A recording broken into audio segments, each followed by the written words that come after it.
ल ऊ त्यो यसमा हेर्ने ल आज हामी एउटा यस्तो किसिमको चाहिँ भिडियो खिच्दैछौँ जो चाहिँ हजारौं वर्षसम्म पनि अमर हुन्छ र हाम्रा नाति पलाती 10 पुस्तापछि पनि हामीलाई चाहिँ जीवित अवस्थामा उनीहरूले पाउँछन् र साँच्चीकै हाम्रो चाहिँ नि अवस्थामा उनीहरूले देख्छन् हामी मरेर कति वर्ष पुरानो भए पनि यो चिज मर्दैन त्यो टेक्नोलोजी मैले ल्याएँ मामा अमेरिकामा तपाईले देख्नु पनि भयो हैन तपाईले त्यसको महसुस पनि गर्नुभयो र अब तपाई यसको बारेमा चाहिँ के शब्द भन्नुस् मेरो बारेमा भन्नुस् ल अब यी कुराहरू तपाई गर्नुस् ल यो बहिनी राजा सामान्य व्यक्ति भए पनि यिनले यस्ता चाहिँ योग्य सुयोग्य छोरा जन्माएर यो आज विश्वलाई नै चकित तुल्याएका छन् उप्रति वंशलाई त कुरै छोडिदिउँ न उप्रतिमा त यतिको होनहार व्यक्तित्वको जमिरहेको छैन अहिलेसम्म भविष्यमा योभन्दा बढी वा घटी के होला त्यो भन्न सकिँदैन किनभने म भविष्य वक्तु पनि होइन द्रष्टा पनि होइन तर आजको युगमा यो भान्जाले जतिको प्रगति हाम्रो वंशजमा कसैले पनि उप्रति वंशजमा हामी मौत गल्ले गोत्रका मान्छे हौँ मौत गल्ले गोत्रका हाम्रा उप्रति वंशजमा यो व्यक्तिको व्यक्तित्व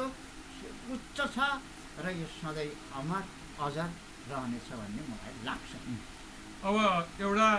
समय कालखण्डको कुरो हो मामा हेरौँ न कालखण्डको कुरो हो मैले हाम्रो हजुरबुवा तपाईँको पिताजीको पनि त्यो बेलामा त्यति टेक्नोलोजी थिएन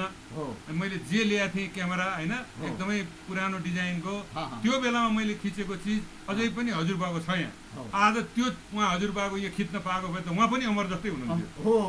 होइन ल तपाईँलाई चाहिँ मैले एक किसिमले अमर बनाएँ यसको माध्यमबाट किनभने आफू आफू धनी भएर आफू आफू गर्नेसँग के मतलब आफूले गरेको चिज अरूले अनुभव गर्ने सक्ने मान्छे मात्रै धनी हो संसारमा नत्र एउटा कसाई एउटा बगडे पनि अरबपति छ त्यसको के अर्थ भयो र होइन मेरो आफ्नो चाहिँ मैले जे गरेको छ मैले गरेको चिजको फाइदा अरूले पनि लिन पाओस् उसले अनुभव लिन पाओस् त्योलाई मात्रै म धनी मान्छु संसारमा। ठिक तपाईँ जस्तो एउटा सुयोग्य पुत्रको जन्म भएको राजाको कोखबाट हामी तपाईँप्रति आभारी छौँ भन्दा ठिक हो एकदम। र यो चिज चाहिँ अब मैले जब खिचिसकेपछि तपाईँको पर्सिको दिन यो हेर्न लायक हुन्छ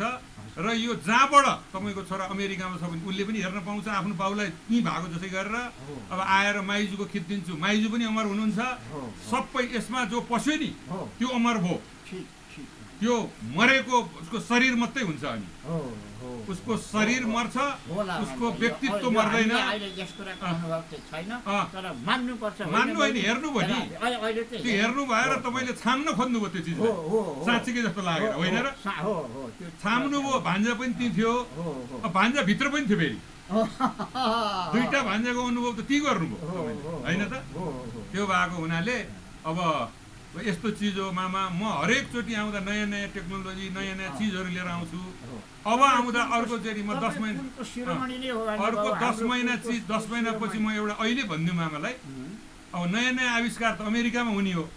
अमेरिकामा पनि लाखौँ करोडौँ मान्छे छन् कसैलाई मतलब छैन आफ्नै जीवनचर्यालाई दिनदिन धानेर बसेका छन् तर म त्योभन्दा माथि उठेर नयाँ नयाँ विश्वमा भएको आविष्कारहरूलाई त्यसलाई प्रयोग गर्ने र यहाँ आएर त्यो के हो भनेर हाम्रो आफन्त बीच हाम्रो मान्छे बीचहरू चाहिँ म त्यसको चाहिँ नि प्रयोग गरेर उनीहरूलाई पनि त्यो बारेमा केही भन्न धेरै अगाडिदेखि अहिले त्यो खेल होइन यो मैले यो कुरामा मात्रै लाखौँ डलर खर्च गरेको छु र त्यो छ। अब अर्को चिज आउँदाखेरि म के ल्याउँछु त्यो पनि तपाईँलाई भनिहाल्छु अहिले यस्तो कुरा आविष्कार भयो विश्वमा कि तपाईँको शरीर हिँड्न सक्दैन खुट्टा हिँड्न सक्दैन भने एउटा यस्तो मेसिन बनायो विज्ञानले कि त्यो ढ्याप्प लगाइदिएपछि उसैले हिँडाउने तपाईँले बलै लाउनु नपर्ने त्यो मेसिन बन्यो। अब 8 महिनापछि अमेरिकाबाट म फर्केर आउँदा त्यो मेसिन यहाँ ल्याउँछु तपाईँको कम्मरमा यहाँ बाँधिसकेपछि तपाईँले बलै नगाइकन 2 मिनेटमा कुदेर मैत्रीबाट आउन सक्नुहुन्छ।